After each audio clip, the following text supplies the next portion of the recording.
As high-achieving women, we've mastered the art of maximising every minute of our day. We can run meetings, we can hit deadlines, we can network with the best of them. But when was the last time you blocked off 2 hours in your calendar just to reflect on who you are and what you really want in life? And it's about adding intention and strategy to an area that may have been left to chance, whilst honouring your unique strengths and challenges as a high-achieving woman. And here's the truth. Finding love requires that same resource that built your career: intentional time investment. Hello and welcome back to PSI Love Me, the podcast where we explore the journey to authentic self-love. I'm your host, Linda Williams, and today I'm flying solo again to tackle a topic that comes up repeatedly in my conversations with high-achieving women. Why is it that success in our careers often doesn't translate to success in our love lives? If you're a high-achieving, successful woman who's found yourself wondering why landing that promotion or business deal seemed easier than landing a second date, then you're not alone. According to Fortune 500 data, the amount of women in CEO and leadership roles in the world has tripled over the last 20 years. This is amazing progress, but it also means that more women are navigating the unique challenges that come with balancing high-power careers and fulfilling personal lives and indeed love lives. So let's dive into why this happens and, more importantly, what we can do about it. The first challenge is simple but pretty significant: time. As high-achieving women, we've mastered the art of maximising every minute of our day. We can run meetings, we can hit deadlines, we can network with the best of them. But when was the last time you blocked off 2 hours in your calendar just to reflect on who you are and what you really want in life, and indeed love and a relationship? According to the Harvard Business Review, CEOs work on an average of 62.5 hours a week. And so broken down, that's about 9.2 hours a day during the work week, plus additional hours at weekends. So let's say that's 9 a.m. till 7 p.m. And then you add in commuting when you're going into the office. And then you've got your basic self-care, which could mean anything from having a relaxing bath in the evening to your favourite yoga class, getting your jobs done around the house, and of course, that all-important sleep. And there's precious time left for actually dating, let alone that inner work that creates that foundation for a healthy relationship and sense of self. And here's the truth. Finding love requires that same resource that built your career: intentional time investment. So just as you wouldn't expect to excel in your field without dedicated hours of development, why would you expect our love lives to flourish without that similar attention? The second issue I see constantly is what I call the strategy gap. So think about your career or your business for a moment.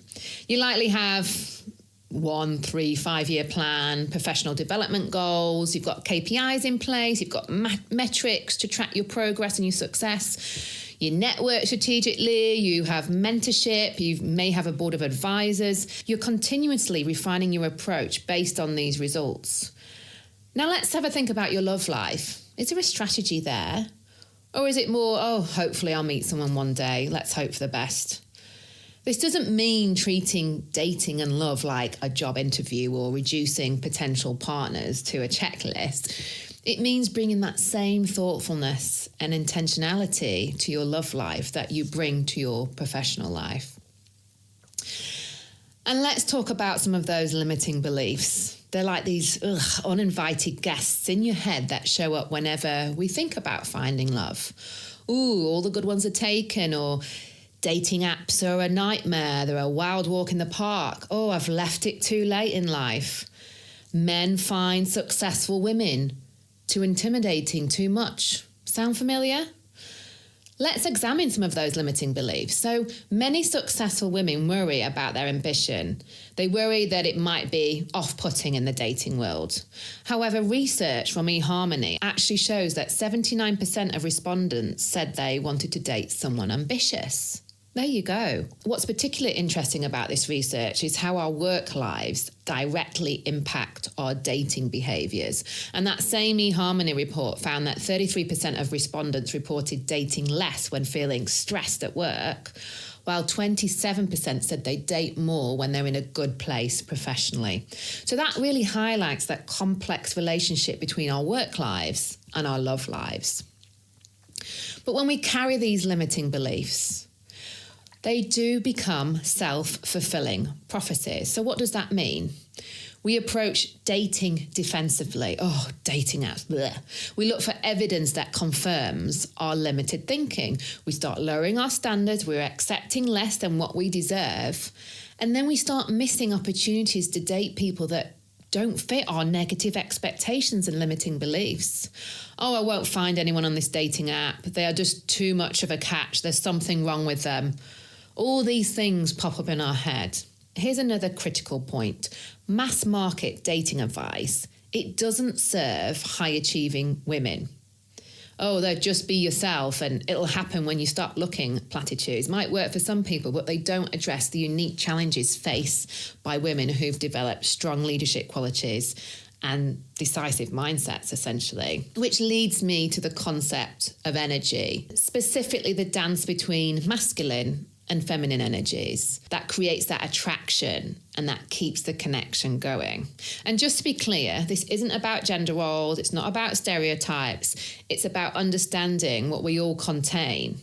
It's about understanding that we all contain both masculine energy, which is the directive, it's the focused, it's the analytical energy, it's the proactive, it's the doing, versus the feminine energy, which is the being. It's the receptive, it's the creativity, that intuition, the nurturing, and you have to be in the present to be in your feminine energy, which can be hard if we're always in the all systems go mode. Remember, we're human beings, not human doings. So the challenge for many successful women that have cultivated this powerful masculine energy to succeed in traditionally masculine environments, we've had to fight our corner in the so-called world of equality even more. We've become expert decision makers, problem solvers and leaders, and these qualities serve us brilliantly in our careers. But when it comes to romantic connection, often that thrives on energetic contrasts, the yin and the yang, the masculine and the feminine. And if we're stuck in that masculine energy on dates, taking control of the situation, taking control of the conversation, problem solving, listing achievements rather than feelings, we miss the opportunity to create that polarity that generates attraction. So the key isn't about abandoning those, quite honestly, brilliant masculine qualities that have built your work. And it's developing really that flexibility to flow between the two energies. Leadership at work, receptivity on the dates, and it's actually being able to flow between the two. So you need to be decisive and focused when you're in your masculine energy, when you're planning a date or a trip with your partner, and you need to be receptive and present in a work environment when you're listening with empathy. So it's learning how to flow between the two in all scenarios. And finally, and perhaps most fundamentally, there's actually an issue of self-worth, and research consistently shows that many women tag their self-worth and esteem to external validation. When we base our worth on what we do rather than who we are and our inherent values, we're dating with fundamental insecurity. We may overcompensate by talking about our achievements, or we might tolerate treatment that doesn't honor our true value because we don't fully recognize that value in ourselves. And this can lead to the settling behavior, accepting relationships that don't meet our emotional needs because we don't believe we deserve better or can attract better. And the most painful part is that the very achievements we work so hard for can become barriers to the connection we desire if we don't develop a sense of worth that exists independently of our professional identity. So if these are all the issues, then what is the way forward? How can we get over all of this?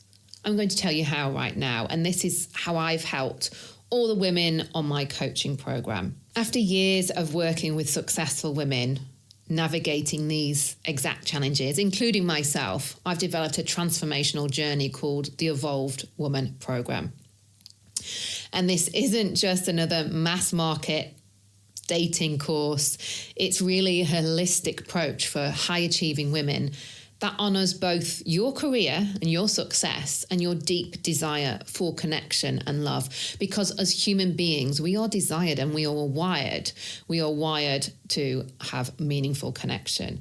And we begin really on this program by setting a strong foundation through awareness. So that first week is all about getting clear on where you are now and where you want to go in life and your relationships. And we also look at your current state, emotionally, physically, mentally, your health, and we look at which areas perhaps need a bit of a top up and tidying up and really bolstering them before we move forward in the program. From there, we really start to look at self-reflection and inner work, and this is where transformation really begins.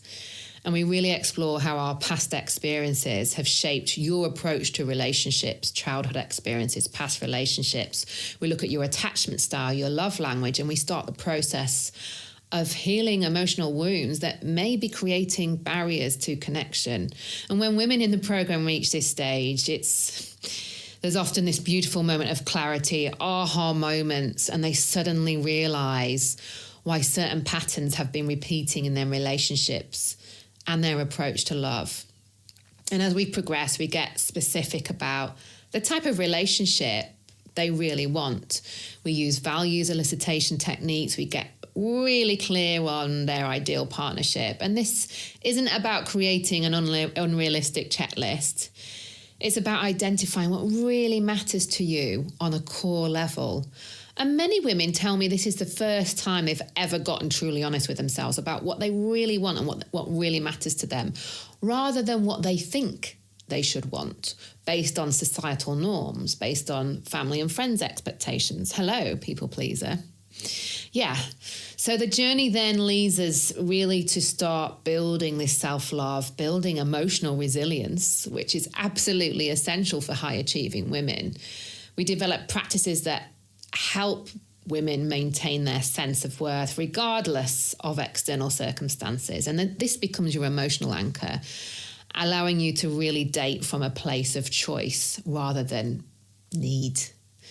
And one of my favorite parts of the program is when we work on communication, we work on boundary setting and also time management, but we really develop practical strategies for balancing your career, all the demands that go with that, with your personal life. So setting healthy boundaries, how to communicate your needs effectively and in a calm manner. And these skills serve you not just only in dating and building relationship, but in every area of life, at work, at home, with your kids, with family and friends. And then we look at a practical and bulletproof dating strategy. We look at where and how to meet potential partners as a busy professional, how to create an authentic dating profile that attracts the right people, how to recognize both red flags and green lights. And we even address the anxiety that comes with navigating the early stages of dating, as dating apps can be a wild walk in the park. I get it. In the later stages of the program, we explore reconnecting with our feminine energy. I also go through what I call M-braining, which really uses all three parts of our brains, our head, our heart, and our gut to make aligned decisions in love. And this is where many women experience a real shift in how they show up, not just in dating scenarios, but in all areas of their life, allowing for both strength and softness. And this is such a beautiful experience to go through. And it's one, like all of this, that I've studied and experienced deeply and tried and tested.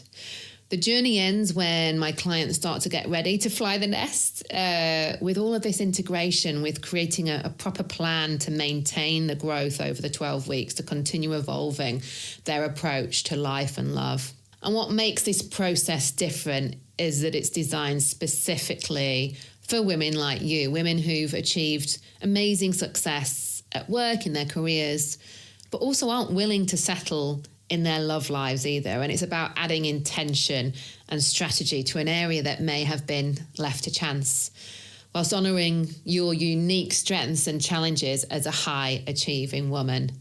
So the women who go through this program often tell me, oh God, I wish I'd found you like 20 years ago.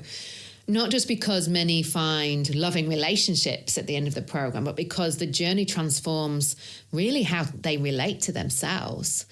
And awareness of self is one of the keys to life.